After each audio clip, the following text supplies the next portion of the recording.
started. So before I get into the entire presentation, just going through a little bit of housekeeping here. So the university expects a learning environment built on civility and mutual respect.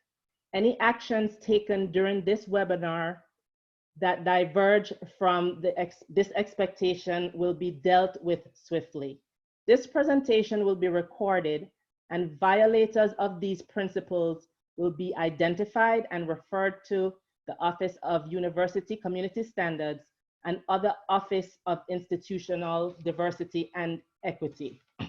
If found responsible, students can face discipline ranging from a warning to suspension or expulsion from the university. Facilitating another person's entry into the webinar with the purpose of disruption is also a serious violation of the Code of Students' Responsibility. So this is just a little warning. So we're gonna get started now. So before I jump in, I'm just gonna start by looking at this word optional. Optional means, that word means it's not mandatory.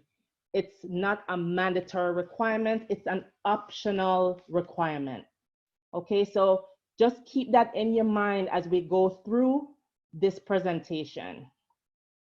So optional practical training is a benefit for you as an F1 international student. When we approve an optional practical training, you get an I-20 that will reflect that you want this benefit. So it starts with our office issuing you an I-20 recommending the benefit. So it's for you, an F1 international student, and before you even apply for the benefit, we have to issue an I-20 recommending the benefit for you. An OPT, the period of OPT is 12 months, okay? And it's for the purpose of you gaining a practical experience that's directly related to your major area of study. All right, so optional practical training, it's a mandatory requirement. It's a benefit for you as an F1 international student. It starts off with us issuing an I-20 recommending the benefit, and it's for exactly 12 months. And the job that you get must be directly related to your major area of study. There are different types of OPT. There's pre-completion, and pre-completion means before your program ends. Post-completion, which means after your program ends. And then there's a STEM extension. And the STEM extension is extending your OPT.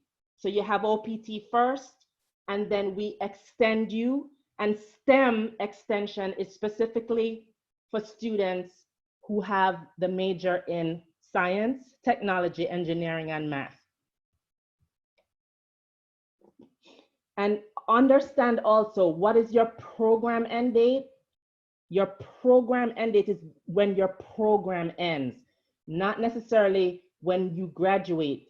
An example is, sometimes students graduate in May and they decide to walk, not in a May ceremony, but they'll walk in an August ceremony. So you have to understand the difference between a program end date and a graduation ceremony. It's not necessarily the same thing.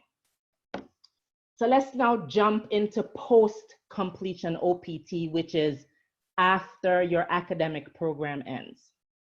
So post-completion OPT, it allows you to engage in a job that is directly related to your major after your program ends.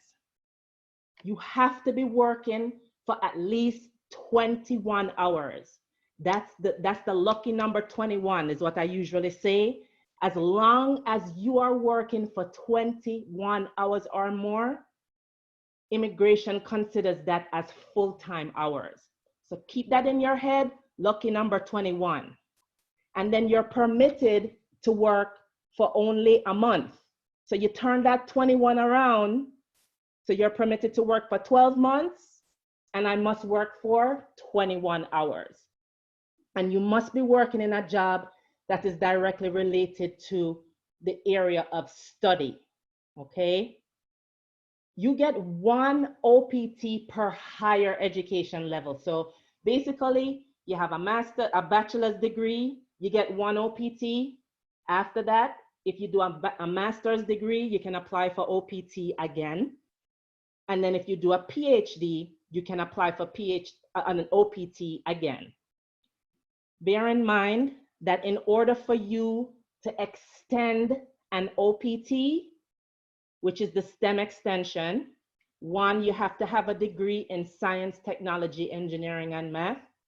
And 2, it can only be extended if you have OPT. So you have to have OPT, and you are extending that OPT if you have a STEM degree. What makes you eligible to apply for OPT? Well, you have to maintain your F1 status. What does that mean? That means you go to class every day, and you get grades. That means you go and you attend class. Time is a little bit different at this time, wherein you're doing everything online. So even though you're not physically present in your class, you still have to come online and do the necessary requirements that you need to graduate this year if you're a May graduate and summer. You have to be in F1 status for at least 1 academic year, which means 1 full fall, 1 full spring. Okay, that's considered an academic year, not if you started in like the winter or the summer, because that's your free time. You have to have completed all your course requirements to graduate. You have to have the right GPA for your level. So for undergrads, a 2.0 or higher. For graduates, a 3.0 or higher. You can't have any incompletes, that's I grades, or any NR grades. NR grades means that you did not attend your classes. You must have a valid passport. That passport must be valid 6 months into the future.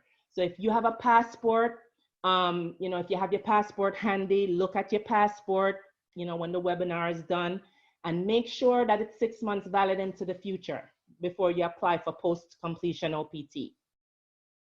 And for those of you who have used CPT in the past, or you're currently on CPT, if you have 365 days or more of full-time CPT, if you have completed less than that, then that's required. But if you completed more than 365 days of full-time CPT, then OPT is not an option for you. But the key word is full-time CPT, not part-time, okay? And the good thing about OPT is you don't have to have a job to apply for OPT. That's one misconception that a lot of students have. They think that, oh, I won't apply because I don't have a job. For OPT, you do not have to have a job to apply for post-completion OPT. Deadlines and timeframes. All right, so basically, it's a formula depending on when you're going to apply for post-completion OPT. So how the formula works is this. You establish what your program end date is first. So we're going to use the spring semester, for example. So the spring semester ends this semester, May 22nd, 2020. So mark that in your head. So the formula is 90 days before my program ends, I can begin to apply for post-completion OPT. So 90 days before would be late February that you could begin to apply. So now if you are a spring graduate, you can begin to apply for post-completion OPT. Now, again, that end date is May 22nd. After May 22nd, you have what's called a 60-day grace period. So 60 days after your program ends, you can still apply for post-completion OPT. So again, what I'm going to do is use the spring semester. So the spring semester ends May 22nd. You have until July 22nd. So immigration needs to get that application before July 22nd in terms of getting it and receipting it. And you have a receipt number before July 22nd. So as long as they get that, then you're fine. So that's the formula. So you can begin to apply 90 days before your program ends, and even, up to 60 days after. It just must be receipted before the 60th day. So if you're an August grad, you're gonna put that formula in. If you're a fall grad, the formula stays the same no matter when you are applying. All right, so I was just putting in some numbers in there so you could kind of get a picture in your head of what I'm talking about. And then the processing time. So once you put in your request in AccessVis, you're gonna give us a little time to process it, which is up to 10 business days. We will issue you an I-20 recommending OPT. USCIS can take up to 5 months to issue you a decision. And one thing, please understand that they will not expedite your request, okay? And we cannot start processing that request before 90 days. That's the formula. So remember, I can begin to apply for post-completion OPT 90 days before my program ends, and I can still apply up to 60 days after. And you're probably saying, well, why would somebody wait until like after their program ends to apply? Well, I would wait if you're not sure if you're gonna graduate. You have to, at some point, when you make the decision to apply for post-completion OPT, whatever was your end date on your I-20 is going to be shortened to the end date of the semester that you will graduate. So we say, make sure that you know you're gonna graduate. So you can still apply within that time. So 90 days before your program ends and up to 60 days after. So how does the whole application process work? So this is how it works. You log into AccessVis, you request an I-20 recommending the benefit. You put in your net ID and your password, and then you will submit the form that says optional practical training request. That request is gonna ask you to upload a copy of your I-94, a copy of your passport that's not expired, a copy of your visa stamp. If you're an undergraduate student, it's gonna ask you to upload a copy of the academic progress review form, and that must be completed by your major advisor and your general advisor. Graduate students, when you submit the request, what happens is an electronic e-form will be routed directly to your academic department, and they're gonna verify, if when you're expected to graduate, and then that form will come to us. It will come back into your request, and then that's how we would review, their expectations of your graduation expectations. Okay. How do I choose an OPT start date? So choosing your OPT start date is pretty simple. Your OPT start date must be the range. You can use you will use the range of your 60-day grace period. So again, let's use this semester's end date. So the semester ends May 22nd, 2020. The range that you would use to choose your OPT start date would be from May 23rd, 2020 to July 22nd, 2020. That's the range that you use to choose your OPT start date. So you could choose the very last day if you want, which is July 22nd, or you could choose the day right after the semester ends, which is May 23rd. So, sometimes students will ask us, well, okay, that's the range, but what date should I choose? We can't really tell you what date to choose. It's really you looking at one, when you apply, and two, when you apply and if you have a job lined up. And the second thing that you're going to make sure is, the processing time. You have to look at the processing time, right? Because if you're applying now, and remember that immigration can take up to 3 months, and you choose May 23rd, there is a possibility that it might not get processed May 23rd. So you just have to think about those things. Some students who apply earlier, they have a job already lined up, so they already know which date they want to choose. But it's solely up to you, all right?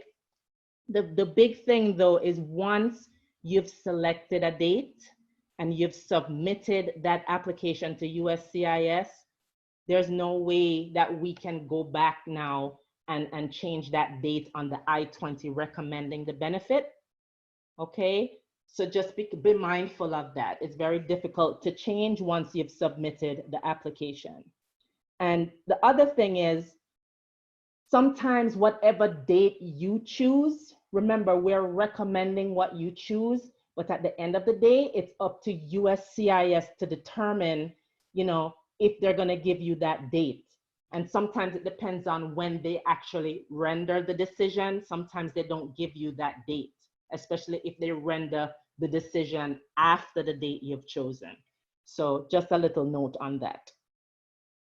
So this little chart here just basically goes over everything that I said. Some people like graphs and diagrams, etc. So this little diagram here, let me get my little thing here, spotlight. So this little, it just shows you everything that I just said, right? So you basically have an end date, right? And once you have your program end date, you apply 90 days before your program end date. So right here, if your program ends here, the formula is you can apply 90 days before the program ends, or within the 60-day grace period, you can still apply, but immigration must receive your application before the 60th day, okay? And then your OPT duration is for 12 months, and then you get another grace period after your OPT ends.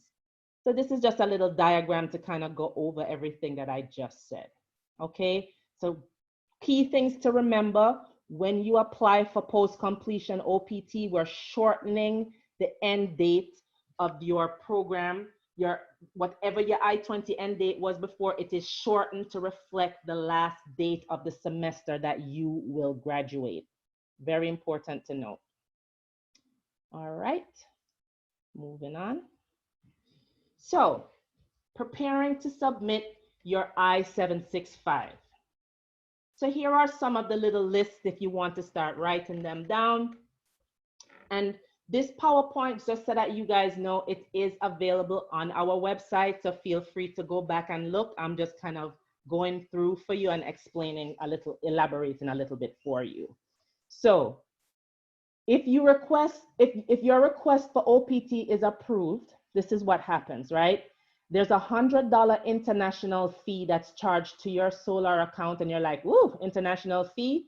Well, yes, this is for the services that we continue to provide for you, to you while you're on OPT. Remember, while on OPT, you're still considered an F1 international student. You're still on that benefit. So you're still going to be contacting us to update, your F1 record, print out your I-20. So we continue to provide services to you while you're on OPT. You would be contacted for an application review. So right now, as you can see, we're doing things virtually. You know, you can look at our website at this time to see when we have review sessions. And then we really recommend that you attend a review session. We are also sending you all the documents via email. If you're a May graduate or a summer graduate, you know, we're sending you all the information that you need when we issue the I-20 recommending OPT. And so we go through everything during that review session, but also that review PowerPoint is on our website, and it is emailed to you when your OPT is approved, so you can go through everything on your own if you want to, or you can wait for a review session. So these are the documents that are going to be sent to USCIS. So you complete a form I-765, a form G-1145, and very important, guys, copies of all form I-20s ever issued to you. So this is one of the things that you need to think about. You know, you might have left some at home, or you're not sure, you lost one, whatever the case may be. When you submit this petition to USCIS, it must include every I-20 ever issued to you. So if you're in doubt, you can try to set up a virtual appointment, and an immigration advisor can actually help look through your immigration record to help you, you know, if you can't remember how many I-20s you have, or if you're not sure, and we can print a copy out for you and email that to you. You need 2 passport style photos.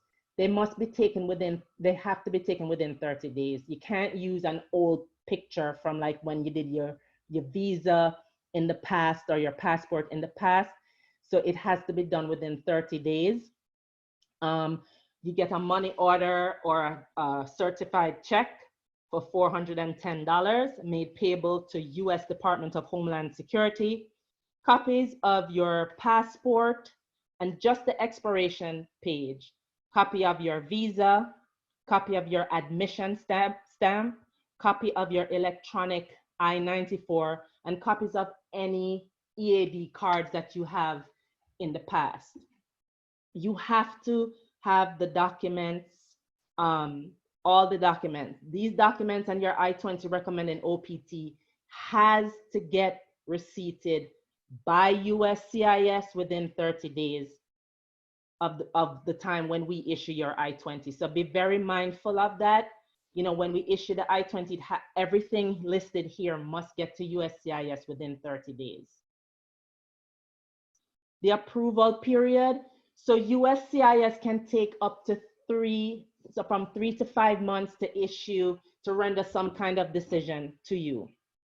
Okay, when you're approved, you're going to receive an employment authorization document. We shorten it and call it an EAD card.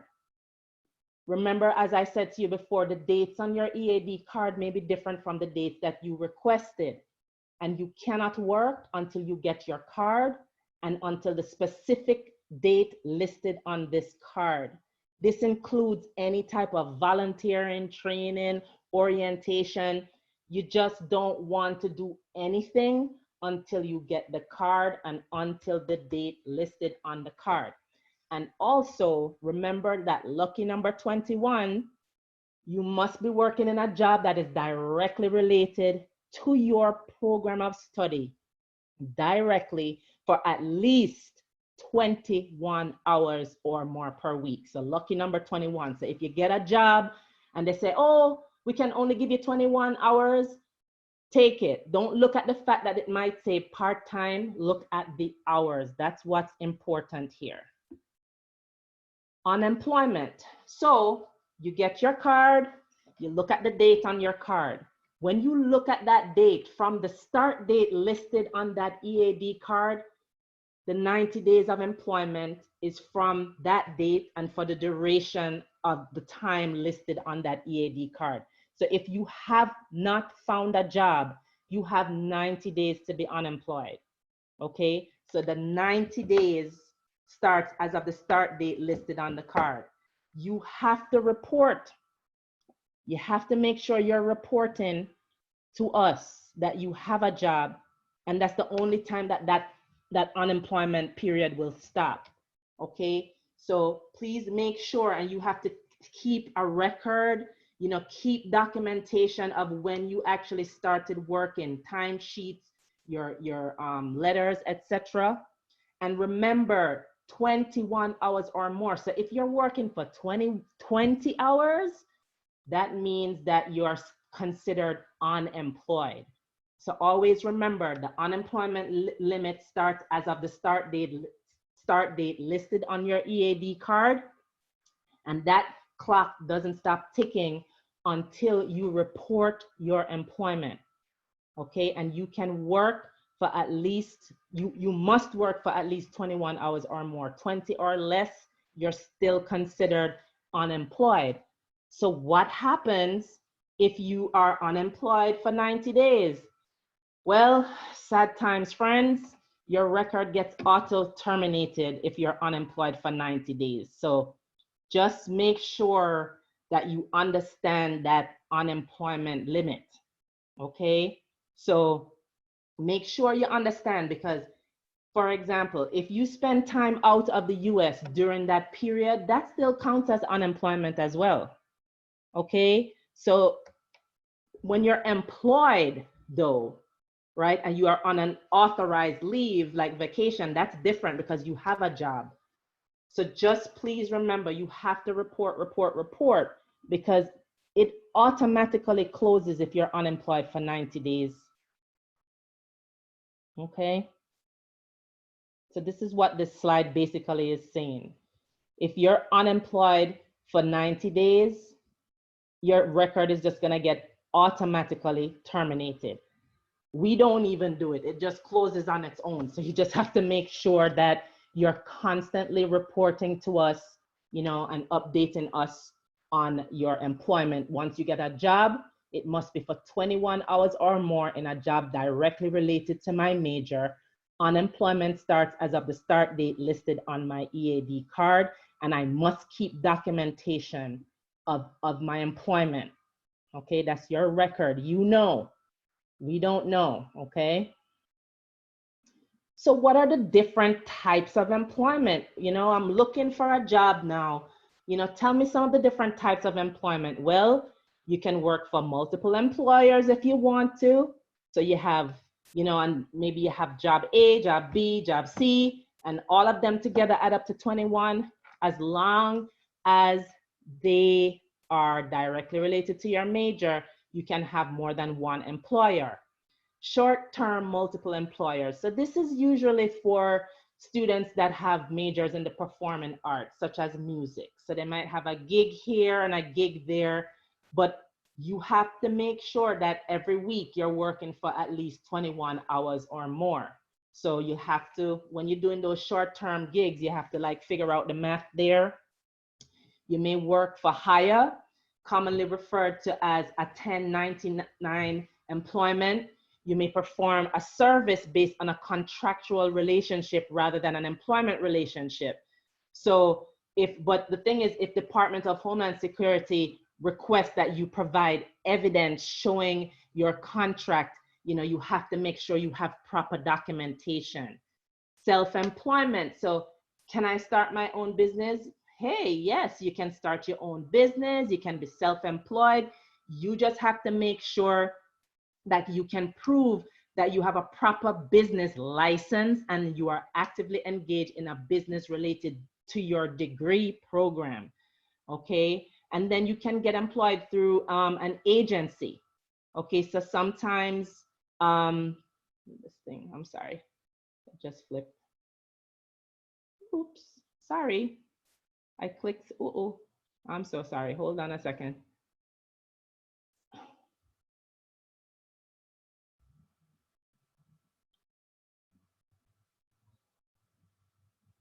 Go back. Okay, here I am. Sorry about that. So you can use an employment agency or consulting firm, but you must be able to provide evidence showing that you've worked for at least 21 hours or more per week. So all these are allowable. Then the big one is, can I volunteer? Well, we're not saying that you cannot volunteer, but a true volunteer position, right? It's very, very hard to prove when something is a true volunteer position, because if I'm working in a job and you're working in a job and both of us are doing the same thing, I am getting paid, but you are not getting paid, that is not considered a true volunteer position. So a true volunteer position is where the original purpose of that job is to not get paid. An example is like someone that works in soup kitchen. Put on an apron, you're ready to serve soup, but nobody pays anybody all over the world. That is a true volunteer position. So you can keep that example in your head, right? So if an employer, you know, who normally gives somebody money for a job and you're not getting paid, it's not considered a true volunteer position. You can work as a volunteer. You can work as an unpaid intern where the practice does not violate labor laws. If even when you're volunteering, you still have to work in a job that's directly related to your major for at least 21 hours or more per week. So make sure that you're still following those guidelines.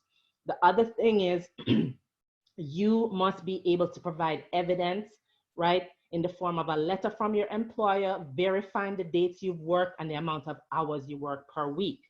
All right, so be very, very mindful of volunteer positions, and specifically volunteer positions at Stony Brook, because your professor might be saying, hey, you know, you've been working for me in the lab, you know, as a student, now your program is ended and you want to work, come work for me. Your professor cannot hire you, okay? If you're gonna work for a specific department, the dean or the chairperson of a specific department has to sign off on that letter.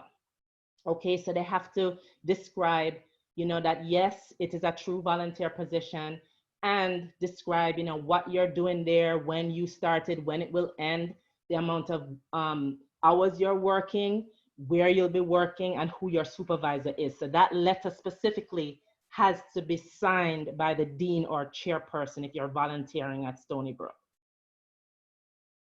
So reporting requirements. Students on OPT are required to report in Access Vis of any changes, right? So 10 days, anytime something changes, your name, your address, you get your OPT approval, you know, if you don't have a job anymore, any changes must be reported within 10 days in Access Vis. So this is where we're saying we continue to provide services for you because you report, and then we put that information on your record on your behalf. If you change your address, the new requirement as of, I think it was March 1st, 2019, is to go into Solar. So please log into Solar, and you're gonna follow the prompts to, you know, update your address in Solar. So once you update it in Solar, it will feed into our system. Okay, so even if you contact us, we're gonna send you out a message to go into Solar, and please update your address there, okay? What cancels your OPT? So this big word that says invalidating your OPT, what's gonna cancel my OPT? So when you're on post-completion OPT, you're expected to be working in a job that is full-time for 21 hours or more, directly related to your major. So you're not expected to start a new degree program. That cancels your OPT. If you transfer to another institution, that cancels your OPT. If you end your status or you change your status, it cancels your OPT. If you enter the US using another visa other than your F1 visa, that cancels your OPT. If you violate your F1 status, cancels your OPT. If you're unemployed for more than 90 days, cancels your OPT. And if you fail to complete your degree program by the date listed on your I-20, it cancels your OPT. Okay? So this is sad times. Even though it has a nice graduation hat up here and you're feeling, oh yes, I have finished. But failure to complete your program is a lot of sad, sad, sad times, okay? So we tell you to come and speak to us if you think you're not gonna graduate.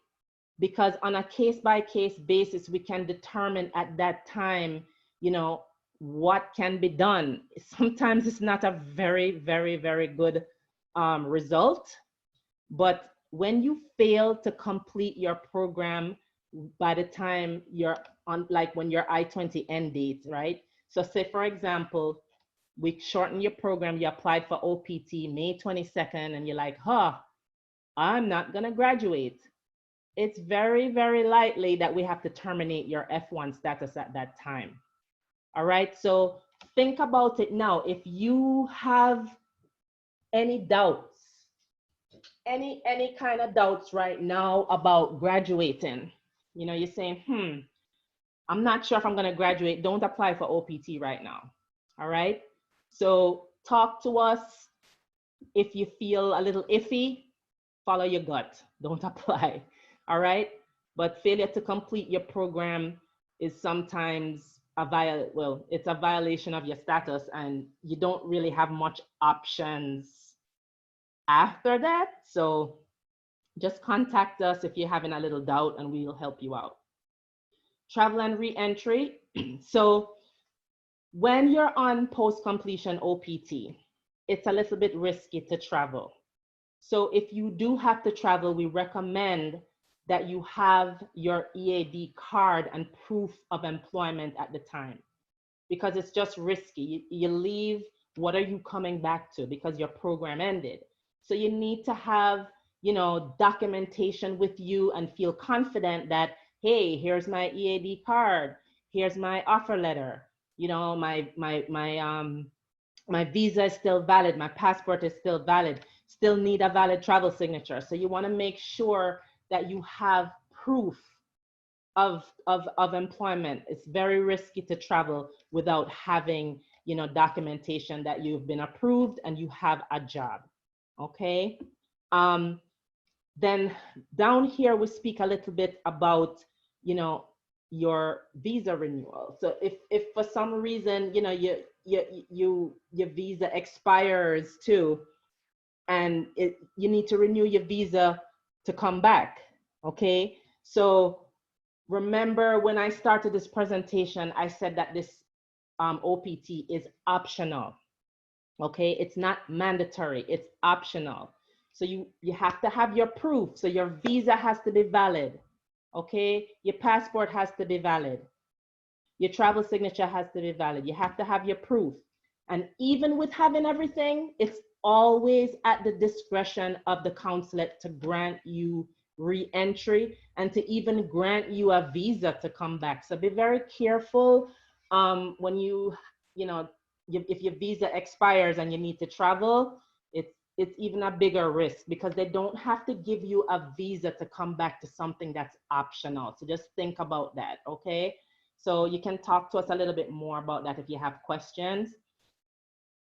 STEM. So remember I said you have to have OPT first before you can have STEM, because STEM is an extension of OPT. That's why it's called OPT STEM extension. So you have to have the STEM, you have to have OPT first. So STEM extends you for 2 more years, okay? When you apply for STEM, that formula is still the same. You still apply 90 days, but not before your program ends. Now you're applying 90 days before your OPT ends. You can't apply after. You have to apply 90 days before it ends. So for STEM, it's an extension of my OPT. I have to apply for it 90 days before my OPT ends, and you have to have a job, and the job has to be e-verified and directly related to your major. And there's lucky number 21 again. Okay, we have to be working for at least 21 hours. So when you're on STEM, you have to have a job, unlike OPT where you don't have to. And as long as you submit that application before your OPT ends and they receipt it before your OPT ends, you can continue to work for 180 days while you're waiting on your approval. Isn't that lovely? Because it's an extension, okay? So you have to just think before it ends, for it to be extended, you have to apply before. Have to have a job. It must be e-verified, 21 hours or more, directly related to my major, okay? When you apply for STEM at that time, when you apply for STEM,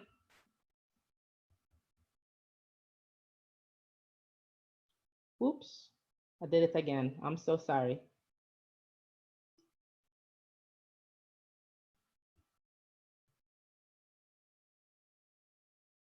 Okay, I'm trying not to touch that little exit thing at the bottom.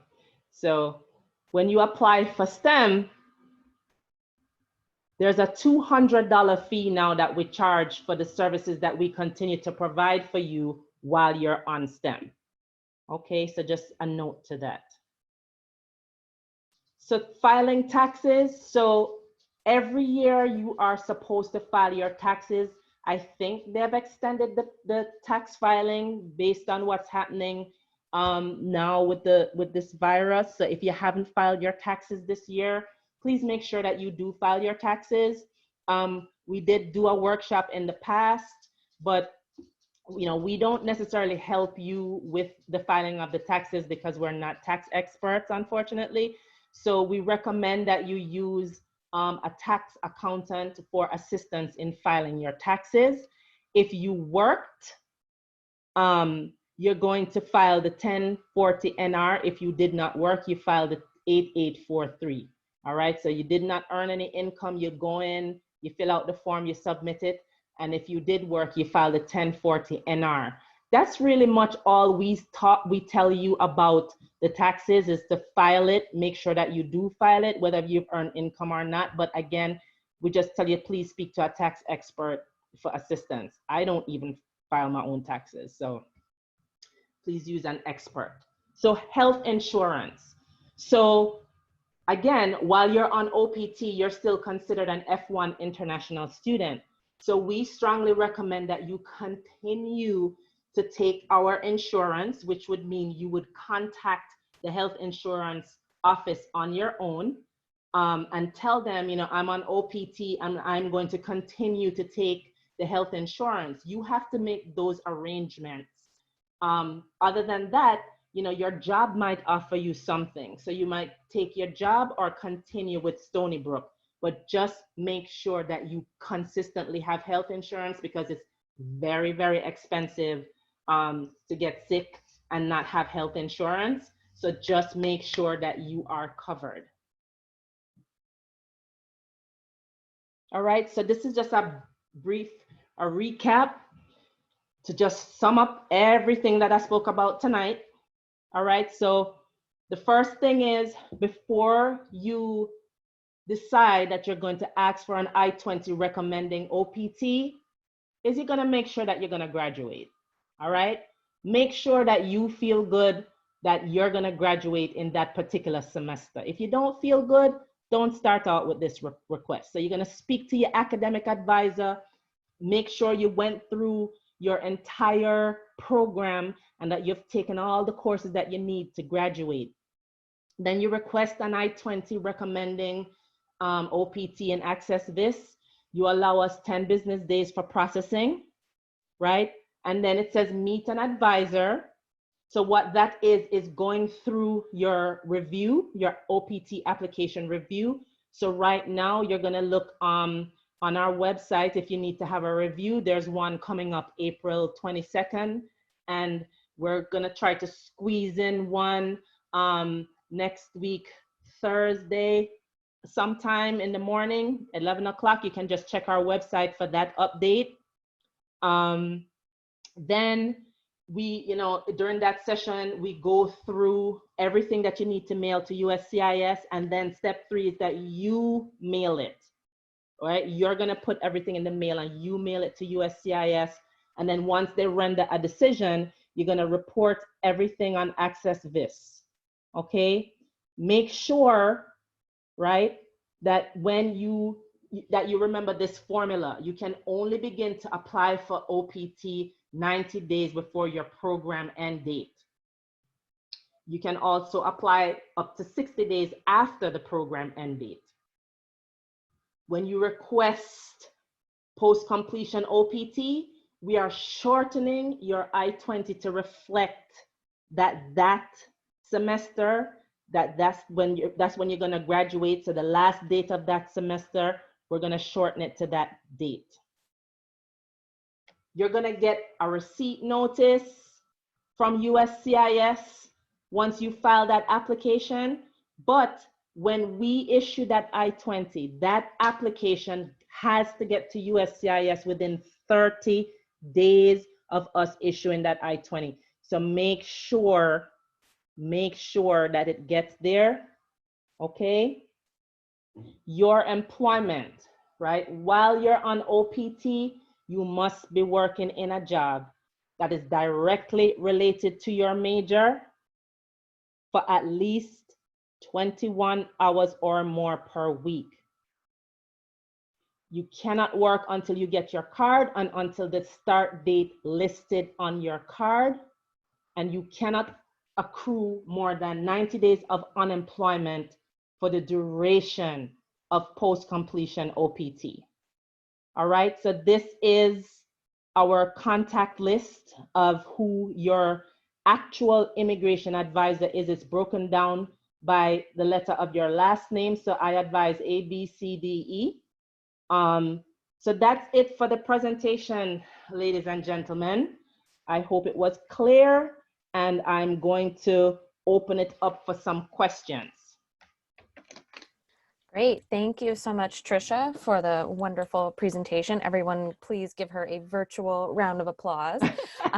So you are still with us here on the session. We've now opened it up to question and answer. There is a Q&A function, so feel free to chat us in the question using the question and answer function instead of the chat function. I know it's a little bit confusing, but look for the Q&A icon. We do have one question, so I'll be reading the questions aloud for the benefit of everyone, and then Trisha will be answering them. So we will go ahead with the first question. Can PhD graduation date be different from the end of any semester? Okay, so for the PhD students only, so everybody else, please close your ears. This is just for PhD and PhD only, okay? So there is a regulation that allows you to use your defense date as your program end date, because sometimes we know that, you defend earlier, so the semester might meet until May 22nd, and say for example, you're defending tomorrow and you didn't want to wait until the traditional end of a semester to graduate, you're allowed to do that. So when you submit your request, you would make sure that it's very clear that you want to use your defense date as your program end date. Okay, so only PhD is allowed that with the thesis option. Okay, next question here. We have two questions in a row about the review session, so we'll just go in order that they were received. For the review session, do we need to have scanned all of our previous I-20s?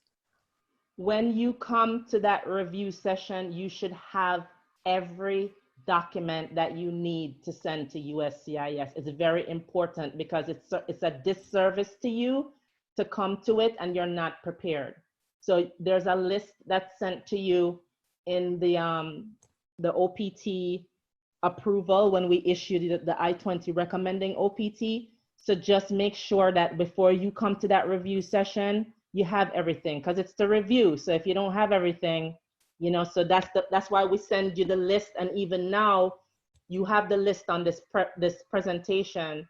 So go through it. And if you need to, you know, contact your immigration advisor, you know, to see, you know, I just want to check if I have all my I-20s. That's fine. Make a virtual appointment or email your immigration advisor directly, you know, but however you do it, whether virtual appointment or emailing us, we'll be able to help you with that.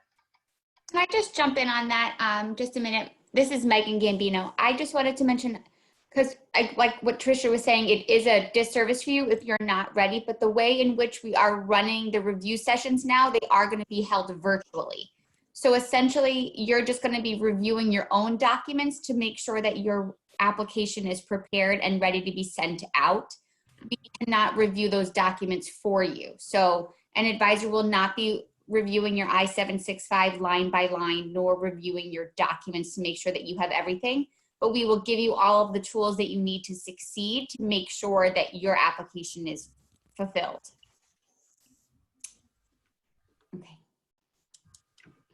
Okay, so we will move on to the next question. A student just asking to talk about the review session again. I'll tell you where to access it. We do have some of the review sessions posted on our homepage. That's stonybrook.edu/visa.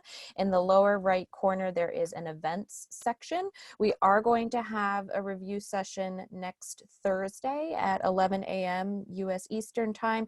That review session will be posted tomorrow for you to RSVP in. Otherwise, there will be one more later this month in April and one more in May.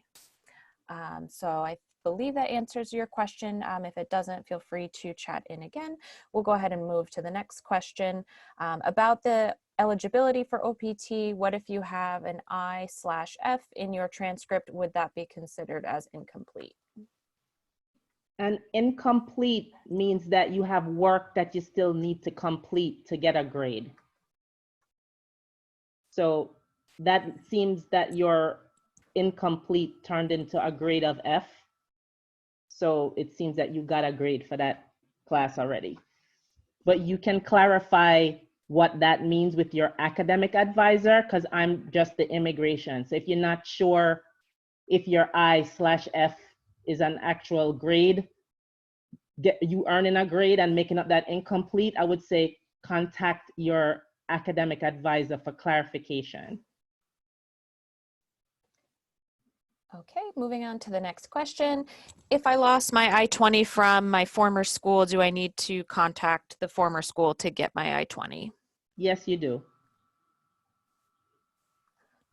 Okay, next question. How do I define if my OPT job is related to my major or not? So you can contact the career services. I mean, they're there to help you figure out what is related to your major or not. But you also did your program of study, so you know the courses that you did, your major area of study, and the courses that you did. So, for example, if you got a job at Burger King, for example, and you know Burger King is a big entity, they need computer science major. They need a person that does computer science. They have computers and whatnot. You know, you wouldn't be a burger flipper with a computer science major. You would be doing something that's related to computer science, right? But we have career services, and there are wonderful counselors there that can help you kind of figure out what jobs are related to your major or not if you're having a little bit of difficulty with that. Okay, moving on to the next question. This is for a PhD. Does the PhD defense option work in reverse? I'm defending my thesis in late August and plan to graduate in the summer to start a job in September 1st. Does you mention about doing it earlier, but what about officers? I'm defending in late August. Well, if you can use your traditional end date, when to graduate, if you want to, you don't have to use your defense. That's just sometimes students have jobs that's like, you know, for example, it starts in April 1st and the semester ends May 22nd and they want to start April 1st. So they make the decision to use an earlier defense date so they can immediately start their job. So you can either use your traditional end date of the semester and then choose your OPT start date the regular way, like, you know, like everyone. Okay, if you get accepted to a graduate school after applying, accepted for STEM OPT, how does the timing work with canceling OPT and accepting the new student visa? Okay, so it's not a new student visa that you'll be accepting. So when you transfer to another school, it's the same CVIS number that gets transferred there. So it's not a new visa, just to clarify that. And accepting an offer to a graduate program doesn't cancel your OPT. When it cancels is when we actually transfer your record. So you will choose the date that you want your record to go to your new school. And if it happens to be, you know, that your OPT STEM is still going on, the day that you choose to transfer, that's when your OPT will end. Okay, our next question, for a PhD student, if I want to put my defense date as the program end date, do I need to let the graduate school know my defense date before applying for authorization, or is this enough to just speak with the academic advisor and department? Well, your defense is not with the grad school. The defense date is with your supervisor, I think, your PI, the person that you're working with. So you have to understand two things. As an F1 international student, they're academic advisors and they're immigration advisors. And sometimes when you're trying to do things differently, it's just how we change it for your immigration record, but it doesn't mean that the rules of your academic department change, right? So for example, when you guys PhD, so this is again just PhD, so everybody else close your ears. PhD students wanting to use their defense date, so everybody else kind of close your ears. So PhD students, even when you use that defense date, if you don't graduate by the end of that specific semester, if your defense date is earlier, you still need to follow the rules of the graduate school to earn your degree. We just shortened your program for you to start using your F1 benefit, okay? So you still have to make sure you're following the rules of the grad school. So if you used April 1st as your defense date, but May 22nd is the actual graduation date, and you did not, you know, finish everything, and you need to enroll in the summer, you're gonna have to enroll and be doing your OPT while you're still, finishing up your thesis. So you have to just be careful when you defend early. You still have to fulfill the requirement to graduate from Stony Brook, because we're just applying your F1 benefit, right? Not the degree. So just make sure that you do speak with your PI and whoever else that you need to speak to, for graduation purposes. Okay, our next question. Does a grade of P or NC in my transcript influence OPT eligibility? No, because they've changed, I think, this semester, and Meg, you can chime in here. I think I want to say this semester that's the new grading, correct? Right? Just for this semester, so that yeah. The P and C would only count for the spring 2020, but as long as you earn credit in that course, then it would count towards your degree. So it really depends on what the course is and what how it fulfills your degree requirements. So that would also be a question for your academic advisor, because it differs. So if you have a P/C credit, like pass earned credit grade for a course, and it fulfills the requirement so that you earn credit and it checks it off of your course requirement list and you can graduate, then it would not cause any issues for you. But that really is an academic advising question. Thank you. Okay, our next question, is it compulsory to make an appointment for a review session? No, because we're sending you everything you need. And again, Meg just, the director of this, she just spoke a while ago and she just explained that when we're going through that review session, it's just like how I have the PowerPoint up here. You are gonna have the documents in front of you. You're gonna be going through it. It's just our voice kind of guiding you through each slide. So it's not compulsory that you do it. It was always an option. It's just that, especially now, we're not going to be in person looking at every document that you have. So if you want to, it's all on our website, and then you can go through it yourself. And if you have specific questions, you can feel free to either make a virtual appointment or email your immigration advisor directly with questions. Okay, do we have access to Solar and Stony Brook email during OPT? Your Stony Brook email becomes inactive after 200 days after you graduate. And what was the other part? Solar. Solar, you can still log into Solar to update your address, and you can view any, bills and stuff that if you owe the university and whatnot. Okay, next question. Is it possible to apply for OPT after the master in 60 days after that, even if I've already applied for transfer in to start my PhD at another school before I earned my master's degree? Okay, that's a little confusing, but I'm going to try to decipher what you're asking me. You applied for OPT after your master's degree, and you applied within the 60-day grace period. And even after you applied, you decided to transfer to a PhD program at another school before getting your master's degree. Well, number one,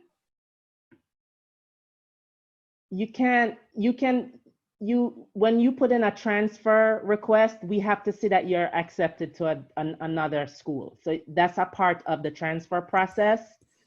When your program ends, when your program ends, you get a 60-day grace period after your program ends to either apply for post-completion OPT, to transfer to a new degree at another institution, to change your degree level at Stony Brook, if you want to, or to just enjoy yourself in the US and then depart by the 60th day.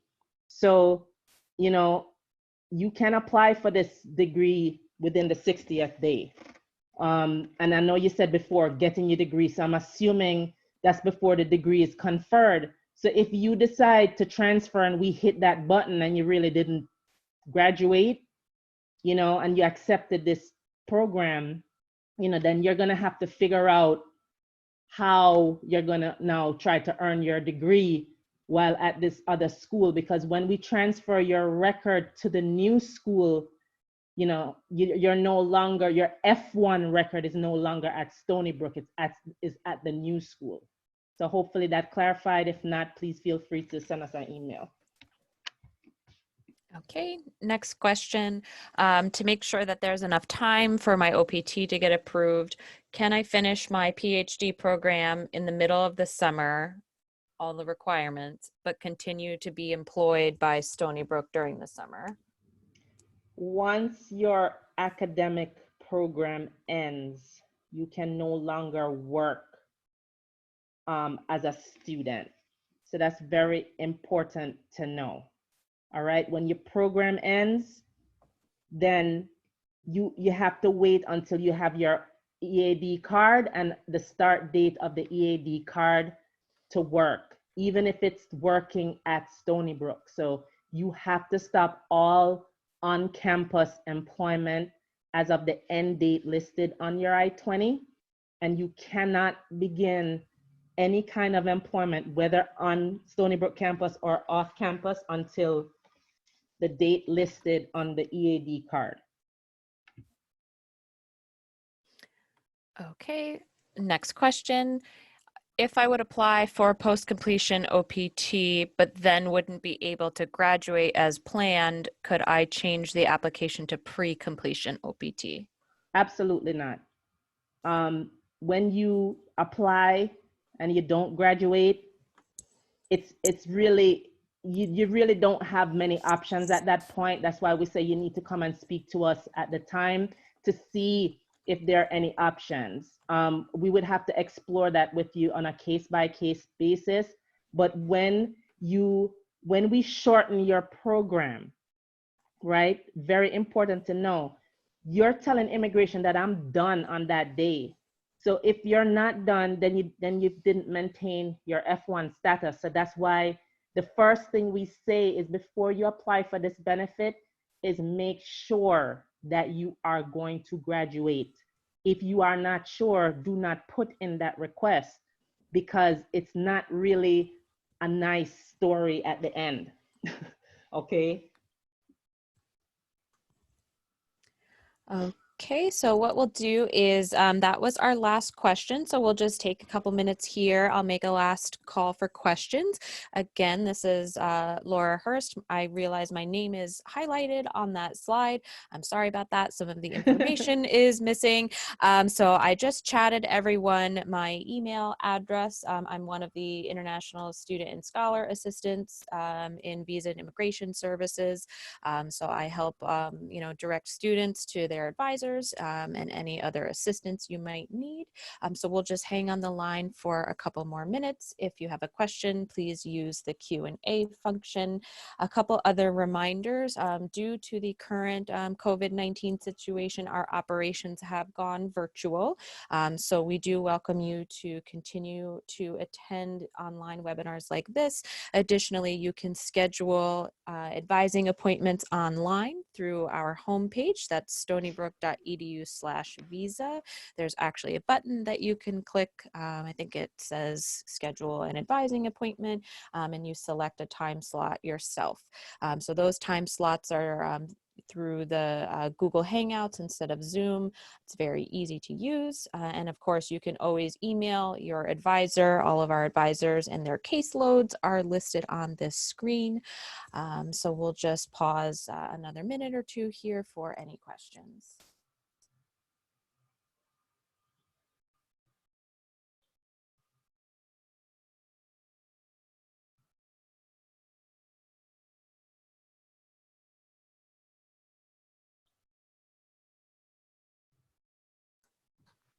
Okay, we did have one question come in. As a PhD student, can the defense date be my estimate or requires an official announcement? The particular concern is my program ends on the defense date, but what if I'm still working on the final version after the defense date?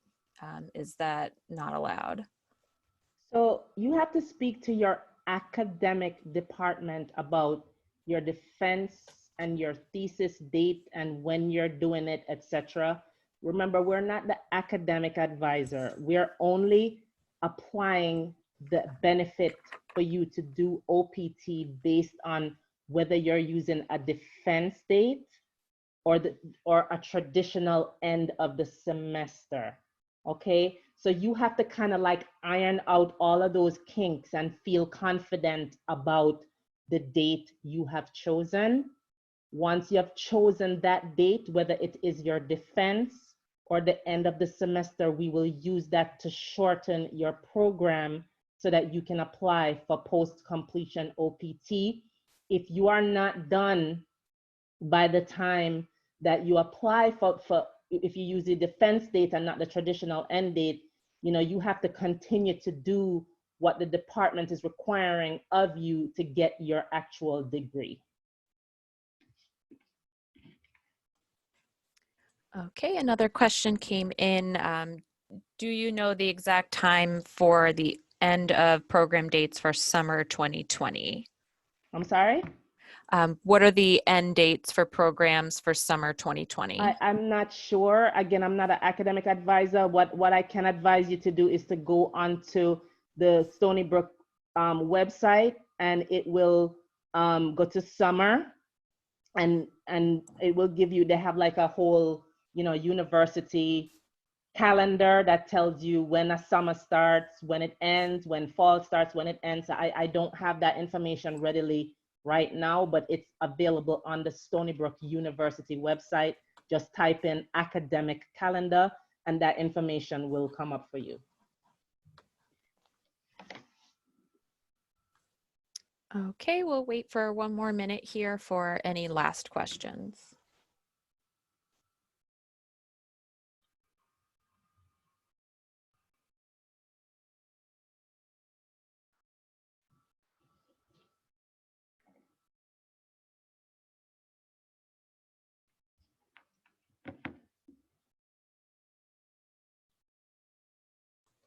Okay, it looks like that's it for questions. Thank you, Trisha, again, big virtual round of applause. Thank you everyone so much for joining us this evening. I'm going to go ahead and end the session. We wish you to all stay safe and stay healthy. And as always, feel free to contact us if you have any questions.